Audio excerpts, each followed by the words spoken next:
అప్పుడు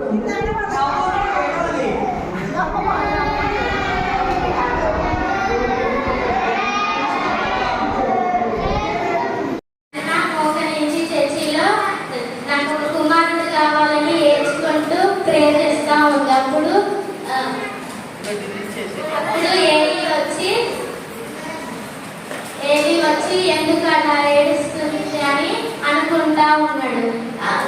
3 years కాగానే సేవకిస్తానని అనుకుంది.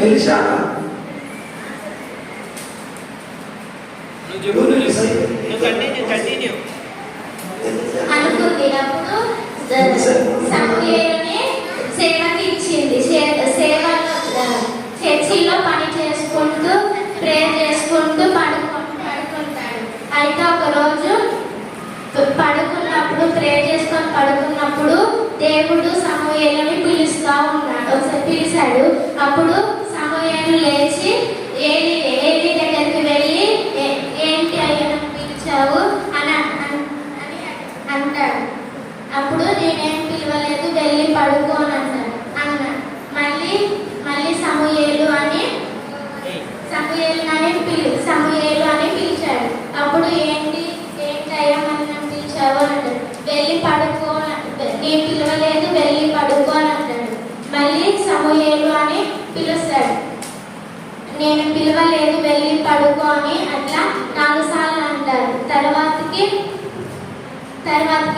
ఇంకోసారి పిలిచినప్పుడు నువ్వు చెప్పు దేవా, నువ్వు చెప్పింది నేను వింటానని అంటాడు. అప్పుడు అని చెప్పు అని అన్నాడు. అప్పుడు సమూయేలు అని మళ్ళీ పిలిచినప్పుడు మళ్ళీ చెప్పు దేవా, నేను మాట వింటాను అని అంటాడు. సమూయేలు అంటాడు. అప్పుడు దేవుడు ఏలి కుమారుల్ని 3 నేను చంపుతున్నాను, వాళ్ళు అబద్ధాలు దొంగతనాలు చేస్తున్నారు, నా నామాన్ని అవమానపరుస్తున్నారు, అందుకని నేను వాళ్ళని చంపుతున్నా అని అంటాడు. అప్పుడు తెల్లారి ఏలి పిలిచి సమూయేలు దేవుడు నీతో ఏం మాట్లాడాడు అని అడుగుతాడు.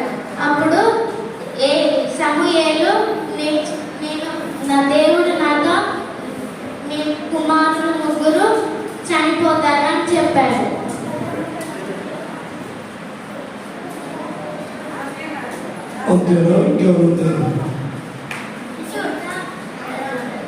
సమూయేలు ఇద్దరి రాజుల మీద అభిషేకం ఇచ్చారు.